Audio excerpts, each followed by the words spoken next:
B'siyata d'shmaya, we're going to learn Eirovin daf pei hey. We're going to start from the last few words on daf pei daled omid beis. Says the Gemara, Omar Rav Yehuda Omar Shmuel. It was said in the name of Shmuel, and it was Rav Yehuda who said it in the name of Shmuel. It's an important factor. Boiru shebein shtei chatzeres. And the situation was as follows. You had one chotzer on the right, which was walled. There was another chotzer on the left, which also had walls around it. In between the two chotzer, between the two outer walls of the chotzer, there was an alleyway, which actually nobody used that alleyway for residence. It was just an alleyway that was sort of locked in between two walls, outside walls of a chotzer. And in this alleyway, there was a boir, there was a well, a pit, a well. A boir shebein shtei chatzeres, mufleges mikoisel ze arba'a umikoisel ze arba'a.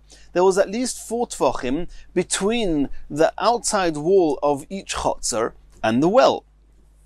And there's a window in the sides of the chotzer towards facing this well, which would allow the people, the residents in each chotzer, to stretch out with using some contraption, some stick, whatever it was, to stretch out their pail and draw water from the well. So we have a situation where even though that alleyway itself has no residents in it, but the well itself is being shared by 2 chatzeres. And these 2 chatzeres do not have any eruv with each other. So the question is one allowed to use the well when the well itself is being shared by 2 different entities?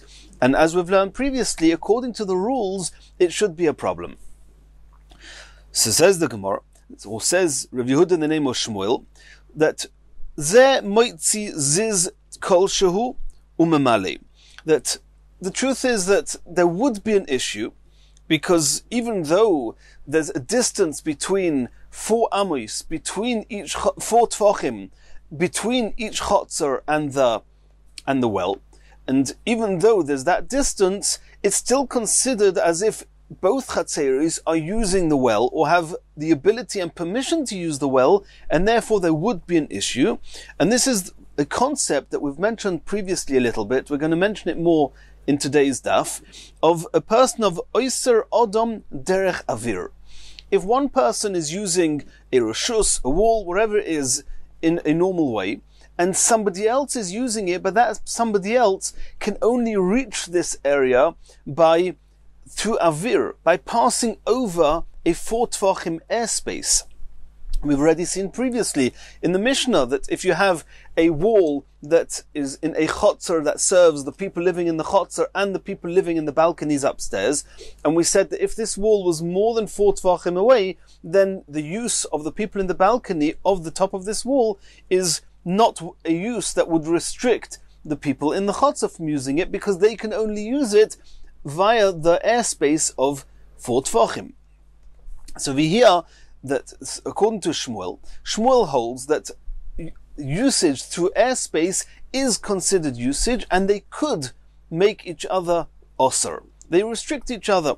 And therefore, says Shmuel, you need to have a type of a hecker. You need to have a recognition, a sign that's making it clear that in a different situation where the distance between the person using the area and the area itself is not a 4 tvachim airspace, and there if 2 different people are using a shared space, it would be also for them to use it. In order not to get confused, you have to have some type of a sign. So what sign do we use? Shmuel says, Ze moitzi ziz kol shehu. They can take a ledge, it doesn't need to be any substantial size, and stick out from his window towards the well this ledge, and then he can fill up from the well.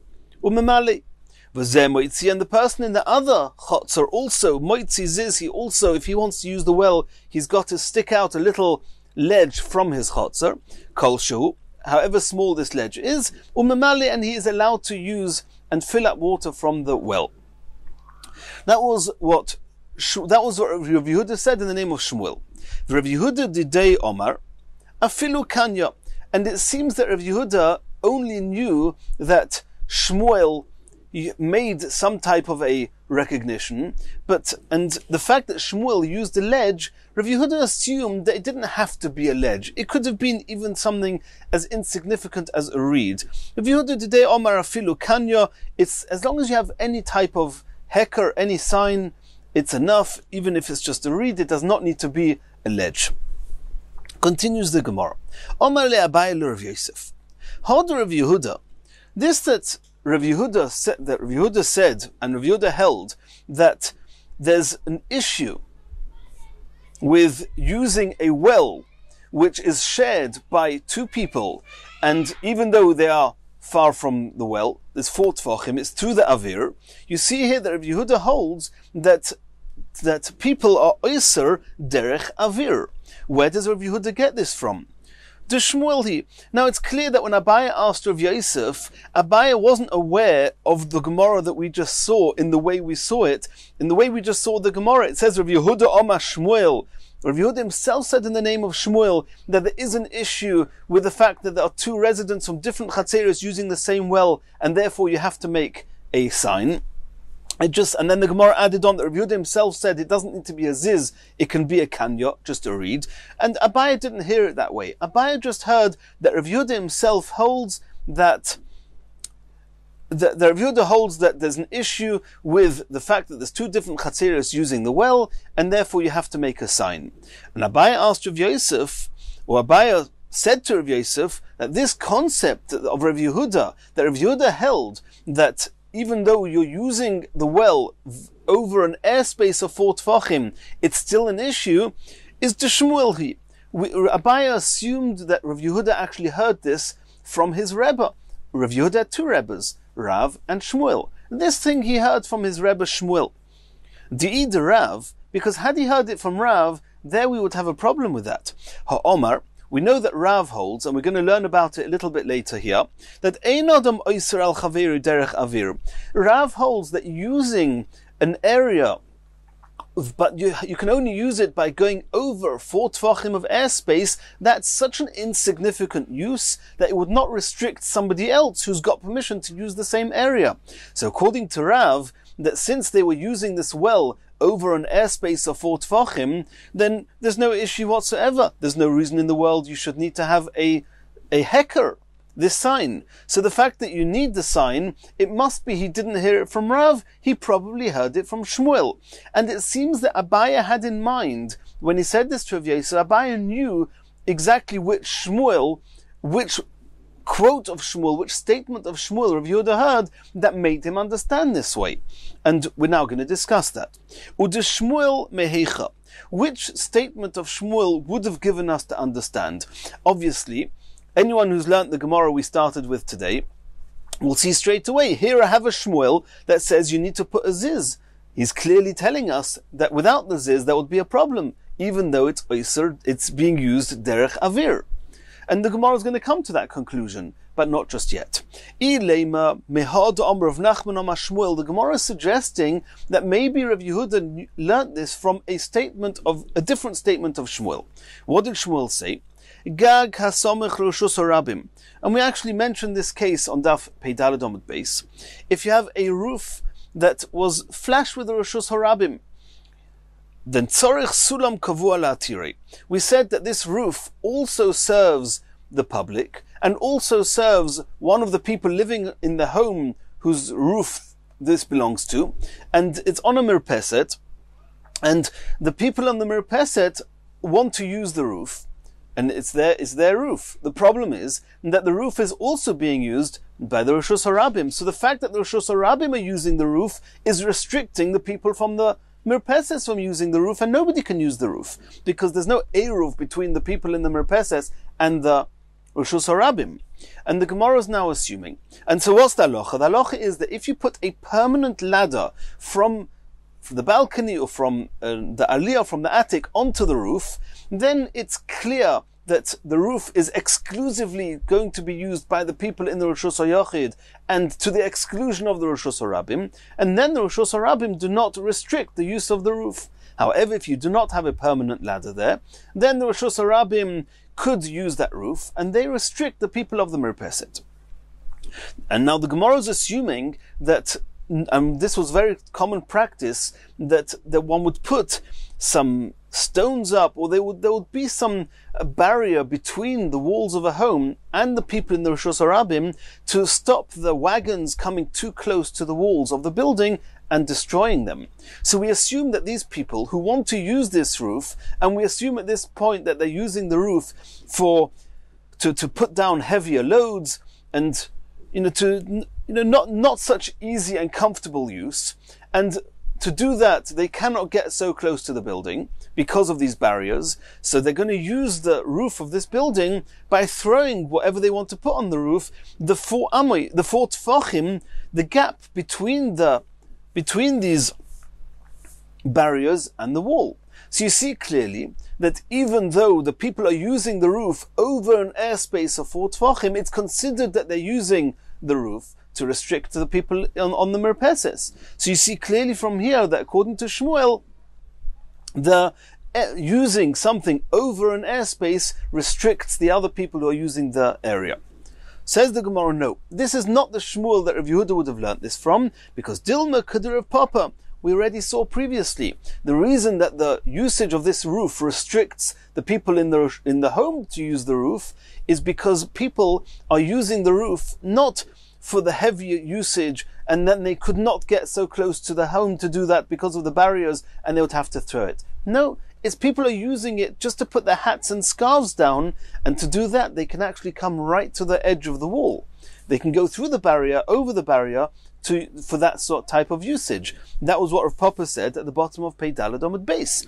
And since that's what the people are using it for, then their use is not over an airspace of 4 tfachim, and therefore we have no proof from here to this concept that usage over an airspace restricts other people using the same surface. Ela meha, which Shmuel did Rav Yehuda hear this from? The Shmuel we started with today. Zeh moitziziz kol shehu umemale, v'zeh moitziziz kol shehu umemale. And you see from this quote that we saw from Shmuel, Taima, the only reason that you're allowed to use and draw water from the well is the apik, is because you've got a protrusion of this sign, of this ledge, or of this reed. Haloi apik, if you haven't got this sign protruding from the wall of the chotzer, then omrin on them we do say Odom Oiser al Chaveri Derech Avir, that since the resident of each chotzer is using the well, even though it's derech avir over the airspace, nonetheless they restrict each other from using the common area, in this case, the well. Now continues the Gemara. Uderav mehecha. Where do we see that Rav holds? We said before that Rav says, Ein Adam Oiser es al Chaveri derech avir, that if one person is using a specific area only through going over an airspace, that's an insignificant use and would not restrict anybody else who has permission to use the area. If that other person has permission to use the area, then this person would be asa, and unless it's the case of the boyer, where there it's a little bit different, and this is discussed by the Rishonim. But where do we find that Rav actually holds that a person is Einoi Oiser Derech Avir? Mehecha Ileima Meha. Are you going to suggest it's from the following quote from Rav? Shtei Guzuz Terois Zula Maila Mizu.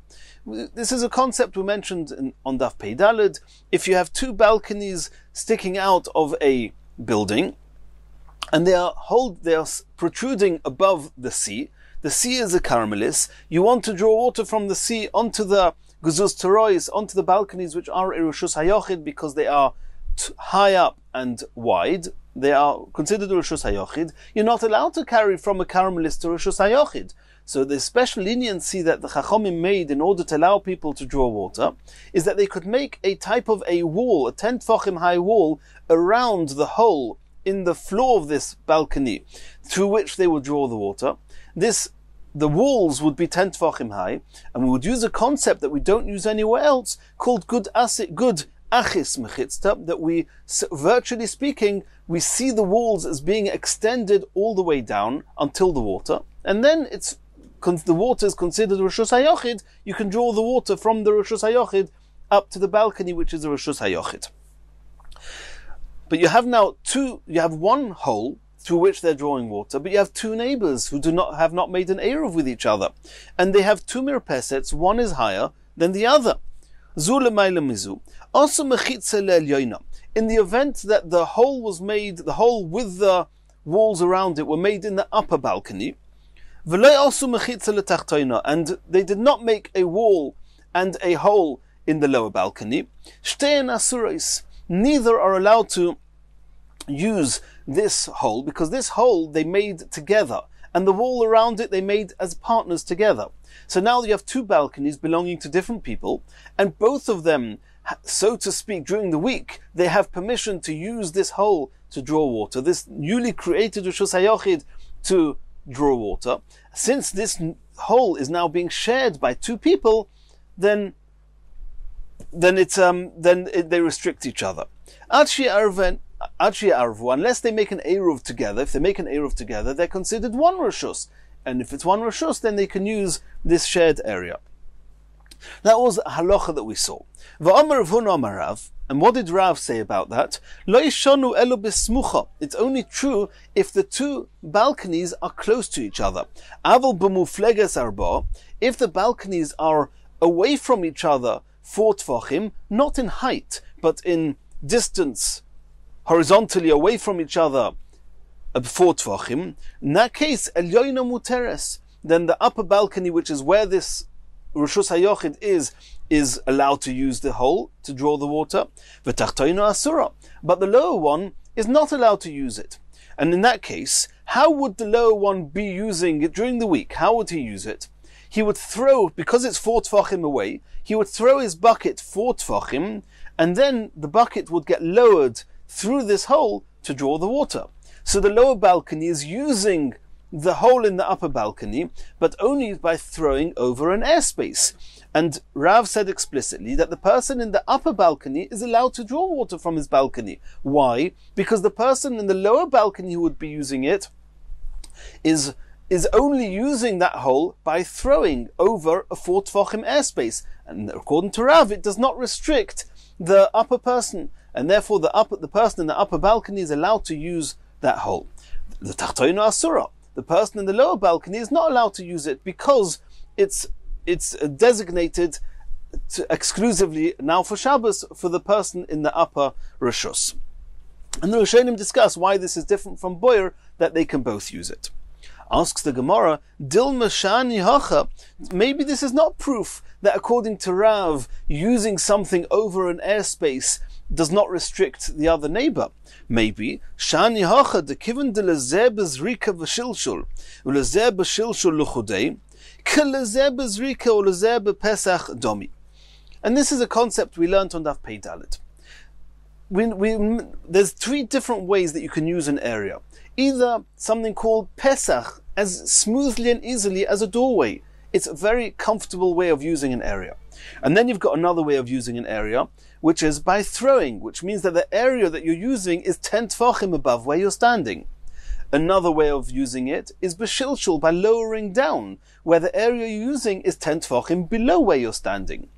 And we mentioned in the previous Gemara on Daf Pei Dalet, if one person is using a specific area by lowering because he's high up, and the other person is using it by throwing because he's low down, and they're both using the same area, according to Shmuel, we say that since it's so much easier to lower down than to throw, we assume and we designate this area exclusively to the person at the top who's using it via lowering, and then the person underneath cannot use it.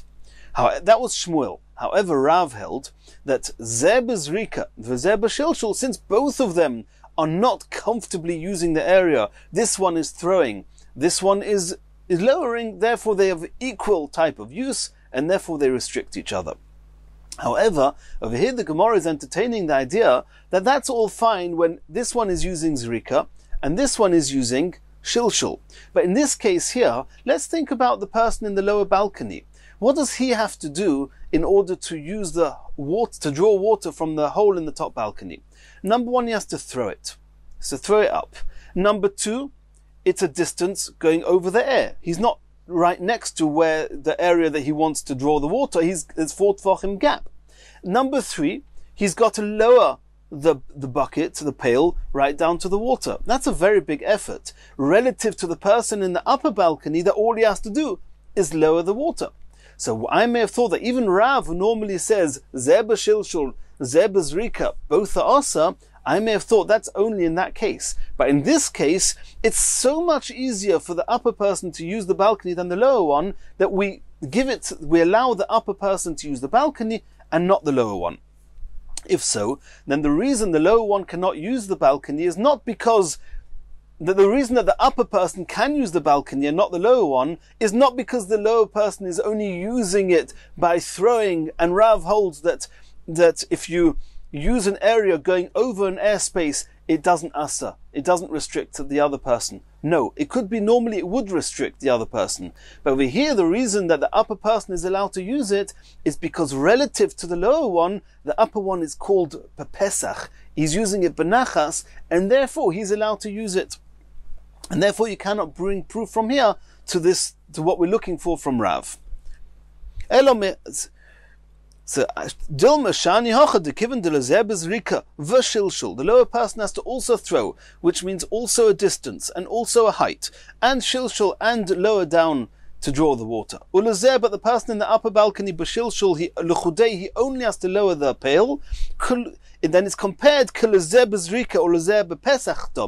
it's similar to a case where one person is using it not by throwing and not by lowering, just within his 10 tvachim, that's called Pesach, and the other person is using it b'zrika, and there even Rav agrees that we allow the person who's got the easy access to use the area and not the other person.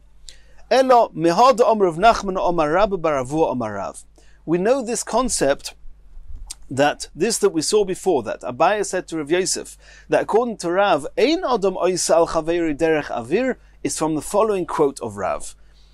Shnei Batim V'sholosh Churvois Beineim. If you have a case where you've got two homes, you've got one home on the right, one home on the left, and there are V'sholosh Churvois Beineim, there are three ruins in between the two homes, and there's no doorway from any of the ruins into any of the homes.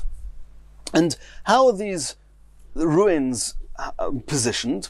So it's like this. You have one ruin that goes that stretches from the home on the left all the way to the home on the right. That means the home on the right and the home on the left both have windows going into these ruins, and when they want to use the ruin, then they would throw their kalim, their buckets, their pails through the window, lower it down onto the floor of the ruins, and that's how they would use the ruins.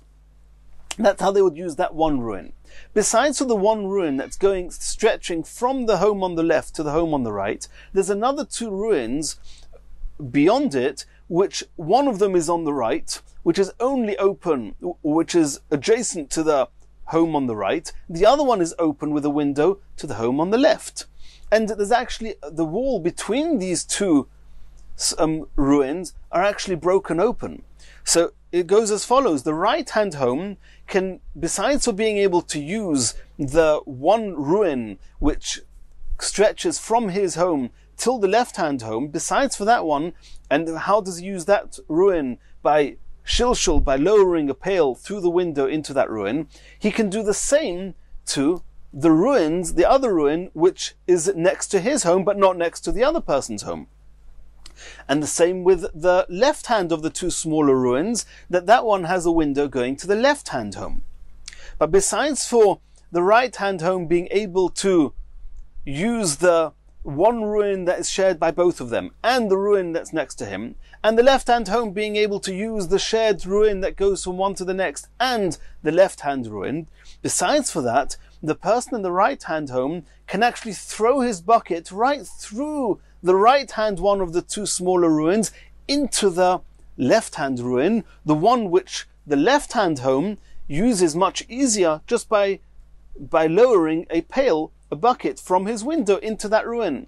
And the same applies the other way. The left-hand home, besides for having direct access through a window to the bigger ruin that stretches between the two, and besides the fact that he can through a different window, he can lower a bucket into the smaller ruin that's next to his home, he can throw the bucket right through that smaller ruin into the ruin which is next to the right-hand home. So now we have three ruins. The big ruin which is going between the two homes, is actually shared by both homes, both with shilshul. They can both lower their buckets into that ruin. Besides for that, you've got the two smaller ruins that each one is used by the home next to it just by lowering the bucket in, and is used by the other home by throwing the bucket through the ruin that's closest to that home into this ruin. They say one picture says a million words. If you see a diagram, then it will become much clearer. So let's see this inside. What did Rav say? Shnei batim u'sholish churvis b'neim. There are three ruins between them. Then the halacha is like this: Ze mishtamish b'samuch loy shaloi. That means the small ruin which is next to the right-hand home is allowed to be used on Shabbos by the person in the right-hand home. Al yedei zrika. It's called zrika. We called it lowering. He's calling it throw. The Gemara is calling it throwing. Either way, he can use it easily. He just has to throw a pail or a bucket through the window into the ruin. And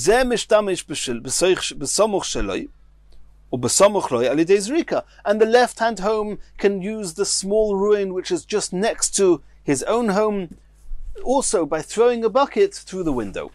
But the big ruin which is stretching between the two homes and a window from each of the homes into it, also there it's also, since they both people use the same ruin by form of, call it shilshul, call it zrika, but they have the same use, then therefore they restrict each other because they haven't made an eruv together. So now the very fact that the right-hand home is allowed to use the right-hand ruin, not the one he's sharing directly, the one that he's sharing indirectly, the one that the left-hand home can only make use of if he throws it through the left-hand ruin into the right-hand ruin. Nonetheless, that does not restrict the right-hand person from the right-hand home from using the right-hand little ruin. So you see clearly from here that shimush derech avir does not restrict. And that is what the Gemara was trying to bring proof from here to what Rav said, that ein oiser derech avir. Says the Gemara, Yosef Rav Baroina, u'ka'omar lahashmaita, Rav Baroina was sitting and he said over this halacha from Rav. Omar lei Rav Eliezer. Rav Eliezer said to Rav Baroina, Bar bei Rav, Talmud Chacham from the Beis HaMedrash. Omar Rav Hochi. He said to Rav Baroina, or Eliezer said to Rav Baroina, Rav said this that you're saying in his name? Omar lei'in. He says, yeah, of course he said it. Achveli ushpiza. Says, show me where his lodgings are, where his host is, where his home is. I want to speak to him. Achveli. So he showed him where Rav was. Osele kamei Rav. So Eliezer came to Rav.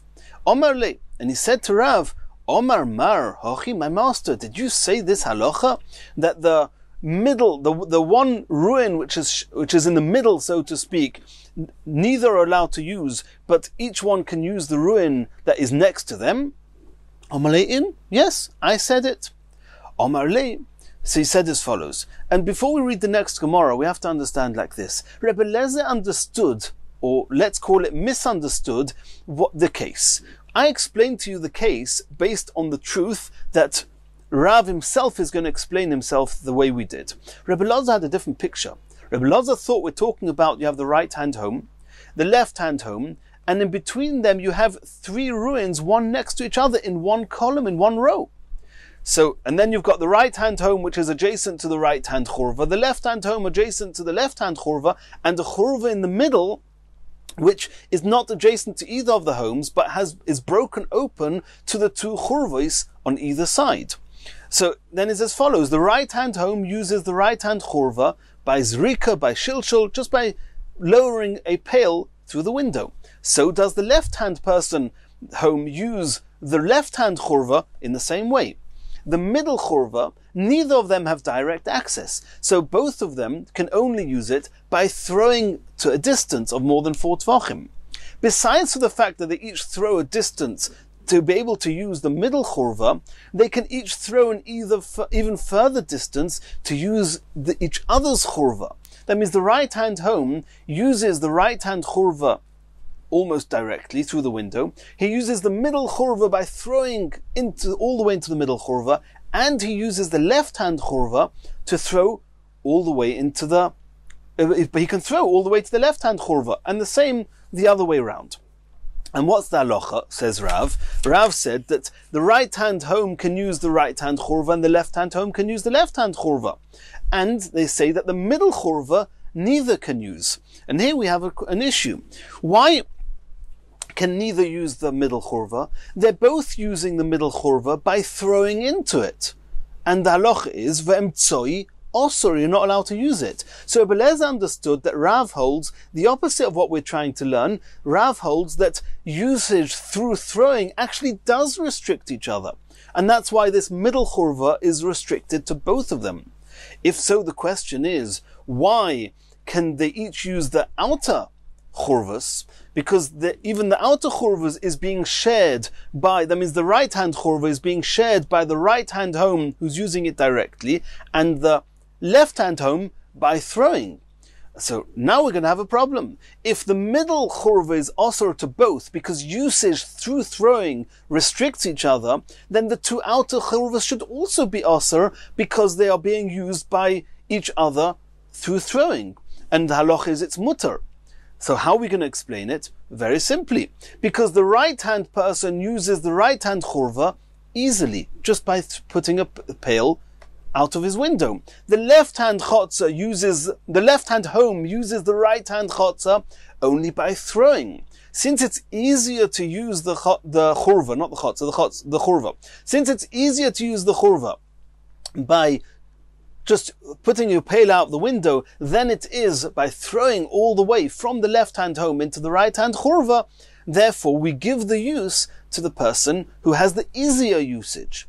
That makes sense, but we have to remember, we said it was a machlokes Rav and Shmuel. If zeh bezrika v'zeh b'shilshul, if both of them don't have an easy time, but one of them have an easier time than the other to use the area, do we say that the area is given exclusively to the one who has an easier time, or do we say no? Since neither have a really easy time with it, therefore they're equally osor to each other. We said Shmuel says you give it to the person who has the easier time. Rav says they're both osor.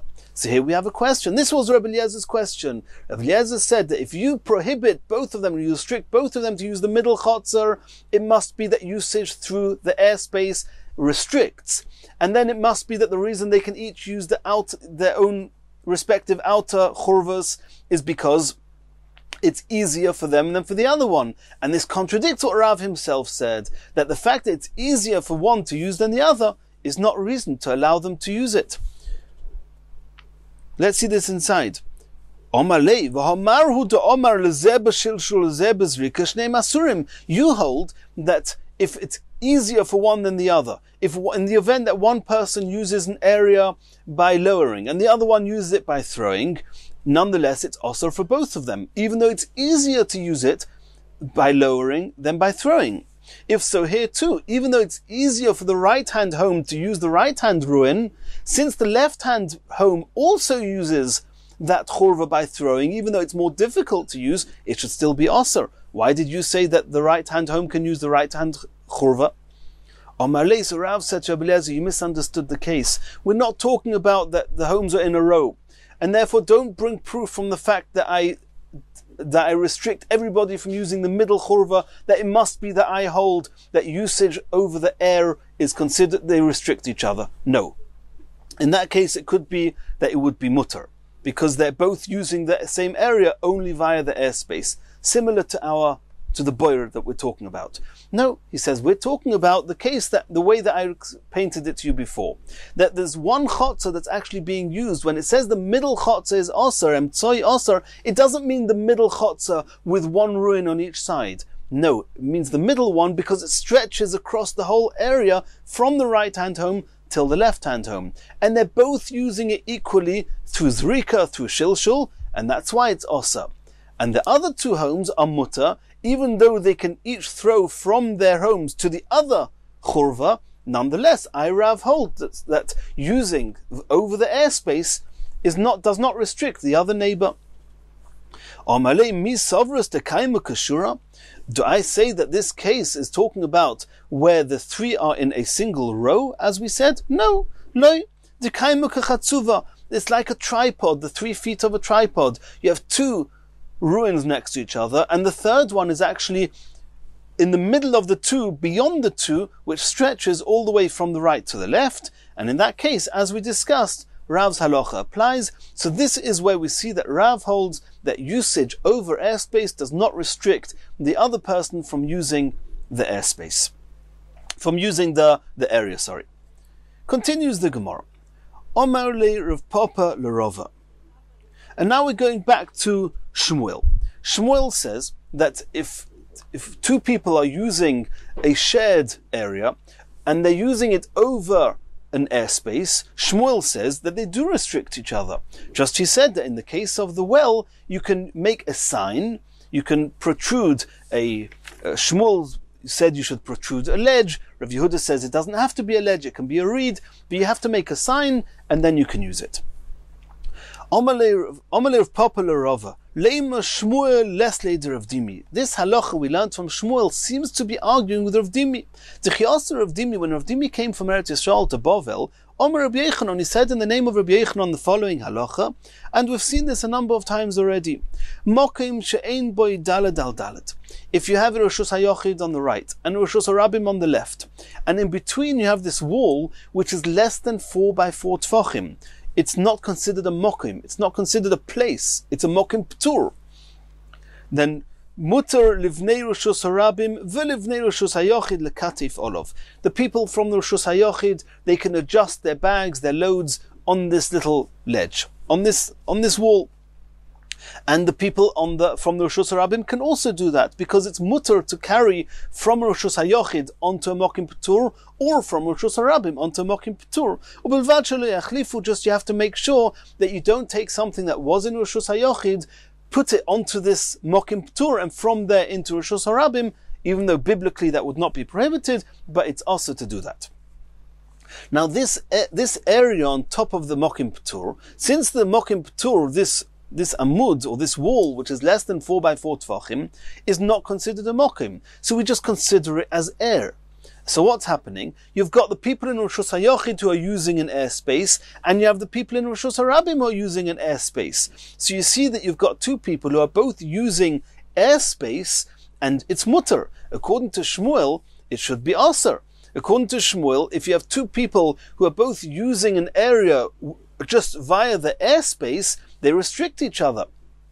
Why over here do they not restrict each other? Answers the Gemara, Hasam Roshuyes Doiraisa.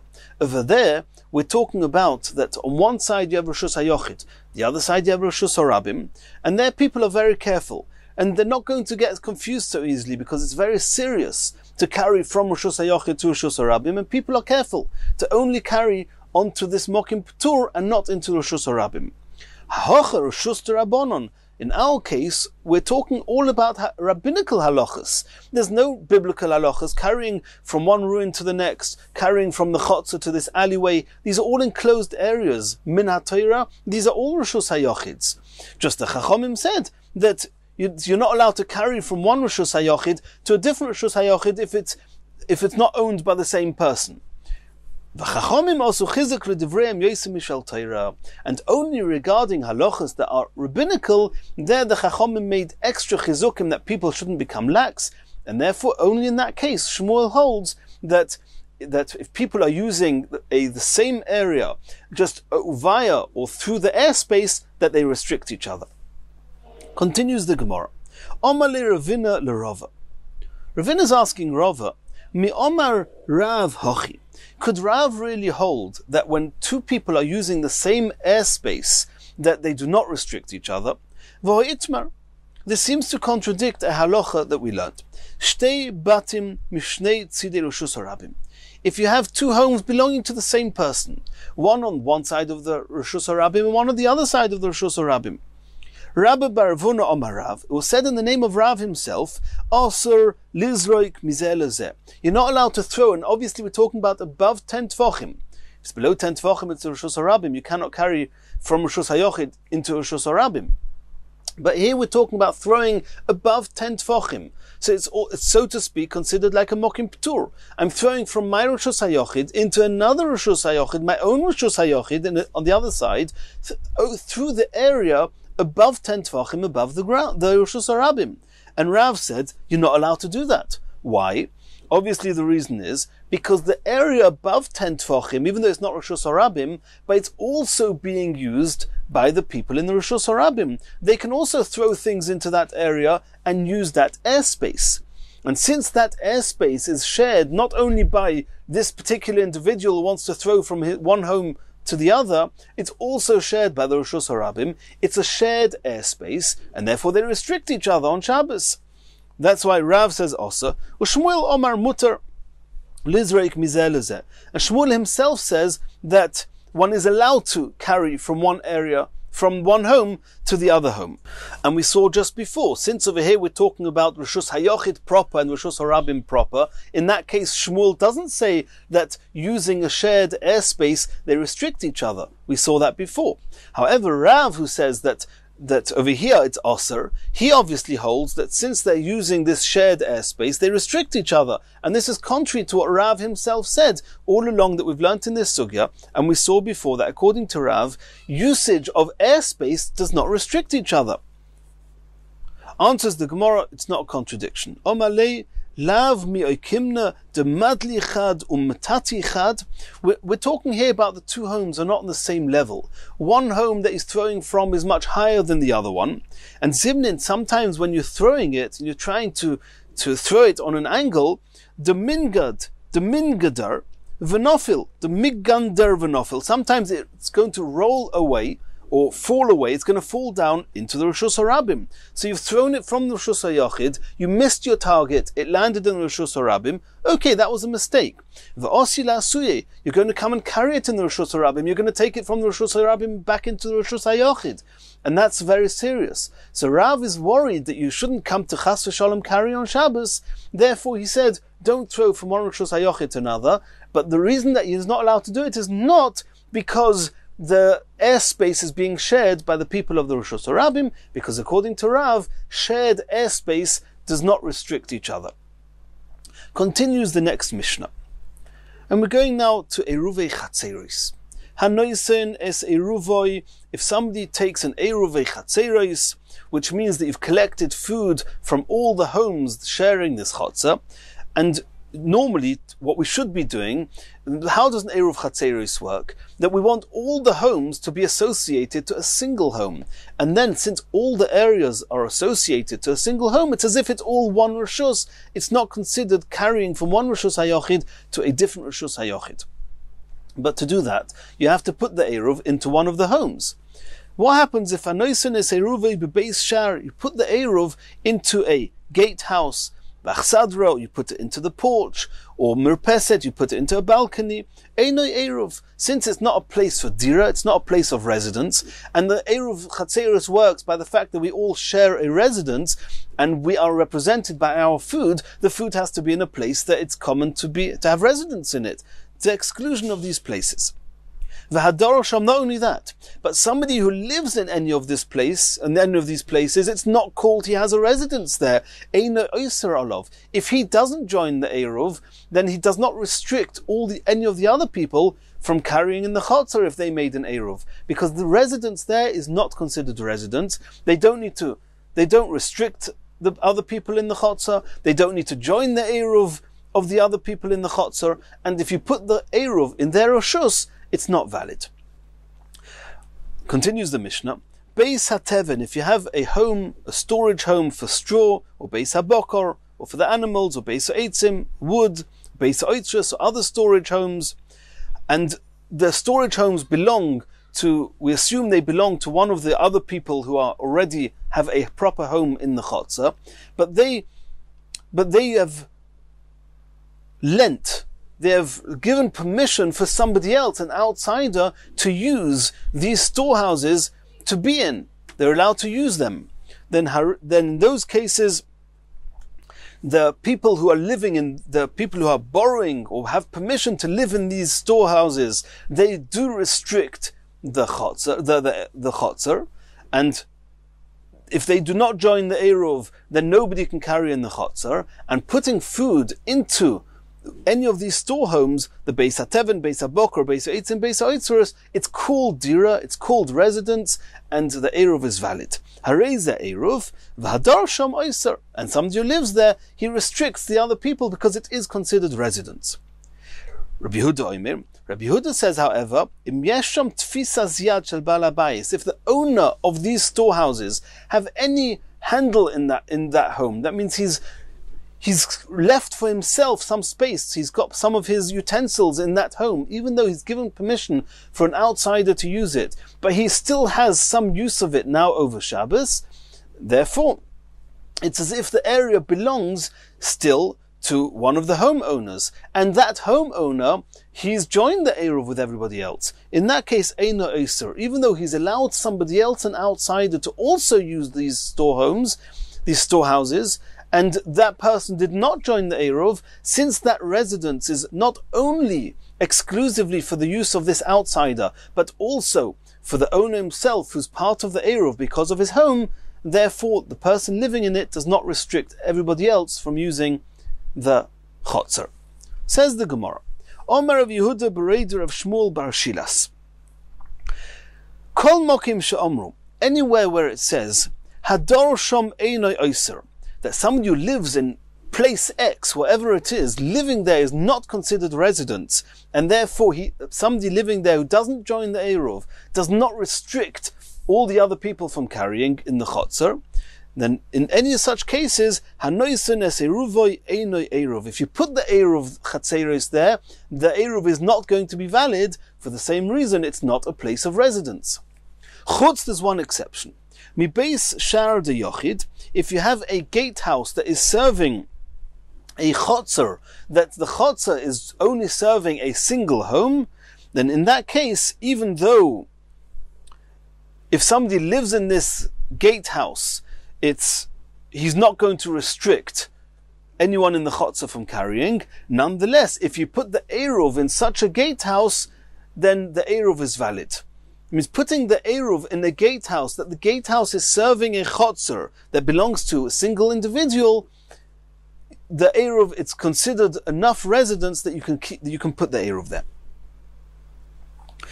Another rule, Kol mokim she'omru chachomim, wherever the chachomim said ein manichin by Eruv, that it's not considered a place of residence, and therefore you cannot put the Eruv Chatzeros there, because for an Eruv Chatzeros to be valid, it has to be put in a place of residence.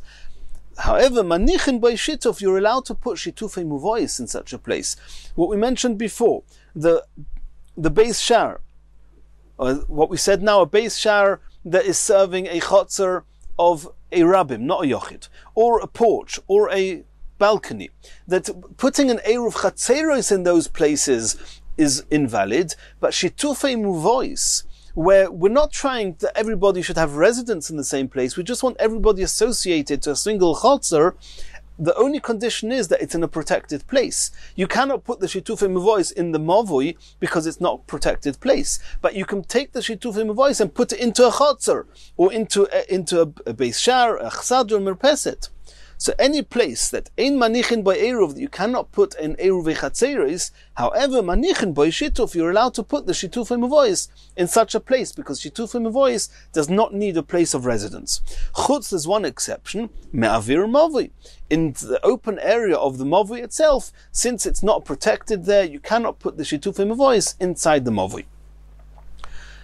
So asks the Gemara, my Kamash Malon, Rav Yehuda Bereider of Shmuel bar Shilas told us a big chiddush. 2 chidushim he told us. We're focusing now on the second one. The second chiddush was that wherever you cannot put an Eruv Chatzeros, nonetheless you can put shitufei muvois there. What are you trying to teach us? Tanina, we've already learnt it in the Mishnah. We saw in our Mishnah, the Mishnah says that the only thing which is excluded from being able to be put into the gatehouse, into the porch, or into the balcony, is only the Eruv, which means Eruv Echatzeres. That's what it says in the Mishnah, Einoi Eruv. Eruv hu deloi. It's only insignificant or insufficient for an Eruv. It's not considered residence. However, hu deloi hava, ha shituf hava. But for shitufei muvois, you're allowed to put the shitufei muvois there. It's explicit in the Mishnah. What are you coming to teach us? Says the Gemara, Beis shar de yochid va'avir de movui itzrichalei. It's true. It's true that this quote of Rav Yehuda Bereid of Shmuel Bar Shilas, that the rules that he's saying are rules that we see in the Mishnah. However, the exceptions is that was the element of Chiddush in his words. The fact that a Beis shar de yochid, a gatehouse that is serving, that's the entranceway into a chotzer that's serving a single individual, that is not considered. That means that's enough residence that you can put the Eruv there, even though somebody who lives there, it's considered insignificant residence.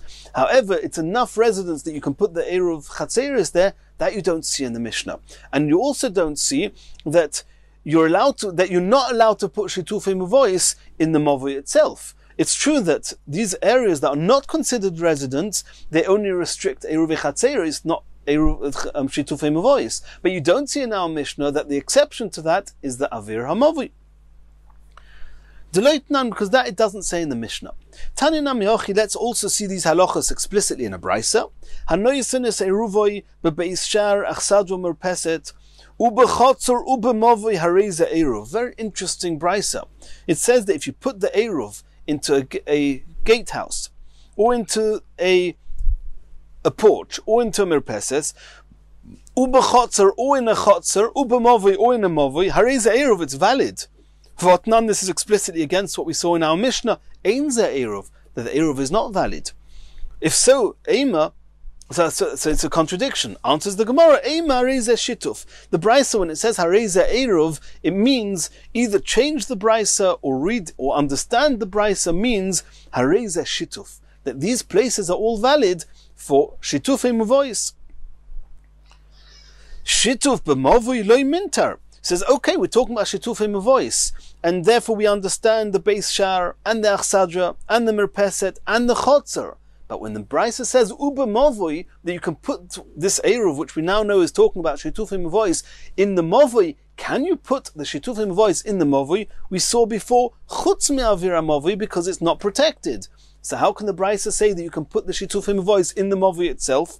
Shituf b'mavoi loy mintar. How can the brisa say that you can put it there? Loy mintar, it's not protected there, it's invalid.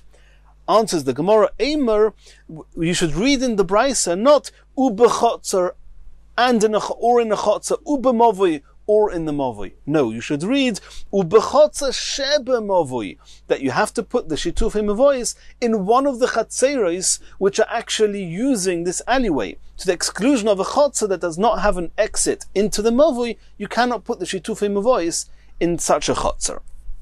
Continues the Gemara. Omer of Yudom Shmuel.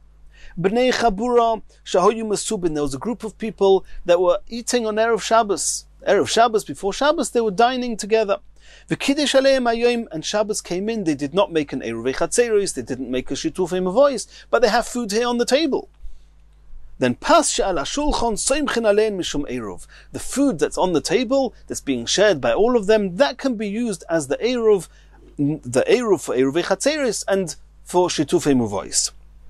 V'omri lo, others say not for eruv, mishum shituf, it can be used for shitufei muvois, which would seem only shitufei muvois and not the eruv, not for Eruv Chatzeros. Omar Rabba, and Rabba said, "V'loi pligi." These two opinions, whether you can use it also for Eruv Chatzeros or just for shitufei muvois, they're not really arguing at all. It just depends where they're sitting. Kan b'masubin b'bayis, if they're dining in a home, and a home is a place that you're allowed to put Eruv Chatzeros, you can also put shitufei muvois there. So this food can act as an eruv as well. Kan b'masubin b'chotzer. If they're dining, if they're sitting in the chotzer, you cannot put Eruv Chatzeros in the chotzer, but you can put shitufei muvois in the chotzer. So if they're dining outside when Shabbos came in, the food on the table can serve as a shitufei muvois, but not as an Eruv Chatzeros. Continues the Gemara, Omar le Abaye le Rabba. Abaye said to Rabba, Tanya de Masayelecha, I've got a brisa that is backing up what you just said. It says in the brisa, Eiruve chatzerois b'chotzer. To put an Eiruve chatzerois in a chotzer, v'shitufei mevois b'movoi, and shitufei mevois can be put in the movoi. Both of those halachas are extremely strange, contrary to everything we've just learnt. V'avinon bo, we were discussing this brisa, Eiruve chatzerois b'chotzer, can you put the Eiruve chatzerois in the chotzer itself? V'otnan, it's against what we learnt in the Mishnah, hanoisin es Eiruve bebeis sharach sadu marpeses, that to put an Eiruve chatzerois in a place that is not used for residence, and of course it includes the chotzer itself, eino eruv, it's not valid for Eiruve chatzerois. So the Gemara says, Eima Eiruve chatzerois bebayis shebechotzer. This is the way you read the brisa. Eiruve chatzerois has to be put bebayis shebechotzer, in a home that is sharing the chotzer. Shitufei mevois bechotzer shebemavoi, and shitufei mevois can be put in a chotzer that's adjoining to the mavoi. It does not have to be in a home. Continues the Gemara. Rabbi Yehuda Omer, im yesh sham tfisas yad v'chulu.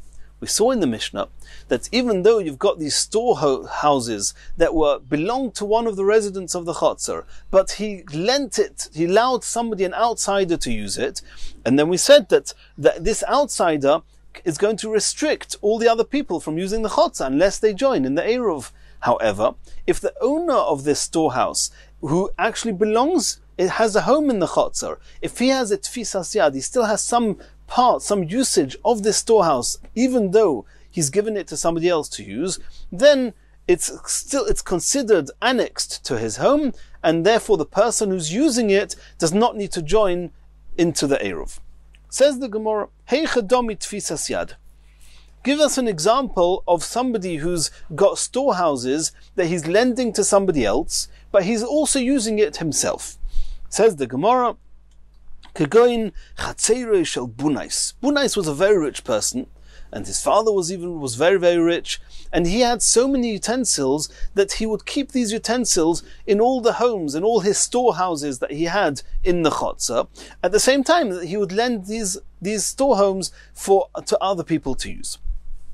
Says the Gemara, an incident regarding this Bunyas. Ben Bunyas also lekamei de Rebbe.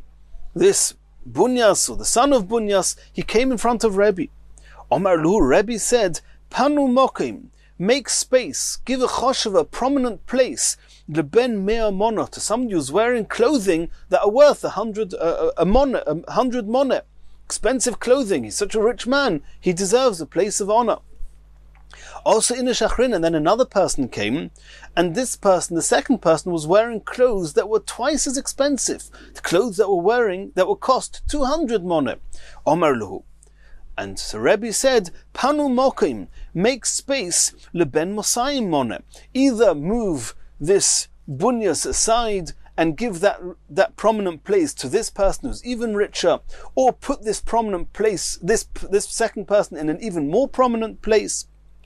Omar Lefonov, Rabbi Shmuel Bar Rabbi Yossi. Rabbi Shmuel Bar Rabbi Yossi was witness to this whole scene. He said to Rebbe, Oviv Shelzeh, this father of this Ben Bunyas, this person who came in with clothes of just worth 100 moneh, and you put him aside for the person who came in with clothes of 200 moneh, he says, Oviv Shelzeh, his father, Yeshle Elef Sfinos Bayom, he's got 1,000 ships at sea. Ukenegdon, and against them he's got Elef Ayoros Biabosha, he owns 1,000 cities on land.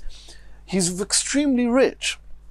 Omar Loi, so Rebbe said to him, when you get to his father who's so rich, Emoloi, tell him, don't send your son with clothes that are only worth 100 moneh. I didn't realize how rich he was. I thought that the person wearing the clothes of 200 moneh is even richer. You should send him with clothes that reflect his true riches, and then I would have given him the prominent place that he deserves. Continues the Gemara. Rebbe Mechabed Ashirim. Rebbe was used to giving respect and honor to the rich people. And there's a lot of different explanations in the Mefarshim. Why? But we're just learning the daf at face value now. Rebbe Akiva Mechabed Ashirim. Rebbe Akiva also used to give special honor to rich people. Kededorash Rabba bar Meri. And Rabbi bar Meri, he read this into a pasuk. The pasuk says, Yeshev oilam lifnei Elokim. A person who's going to forever be sitting, be present in front of Hashem, chesed ve'emes man yinsaruhu. That kindness, truth, man yinsaruhu. Man, I would assume, means is going to prepare him, doing the chesed. That means what's going to prepare him to sit in front of Hashem and in His presence forever is what man yitzruhu. This chesed and emes is going to prepare him to be forever preserved in front of Hashem. Says the Gemara, when, in what merit is a person deserving of sitting or being present in front of Hashem forever?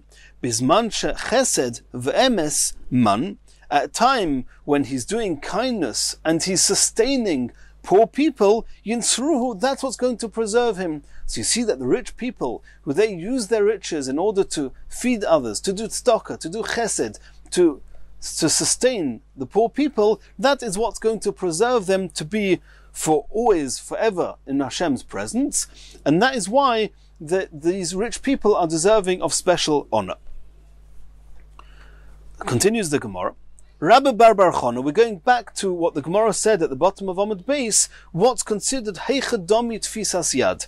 And the Gemara's first answer was, Kagoyin chatzeri shel bunyas, like the courtyard of Bunyas, that he had so many utensils, because he was so rich that in all these homes that he'd lent out to other people, he had his own utensils there.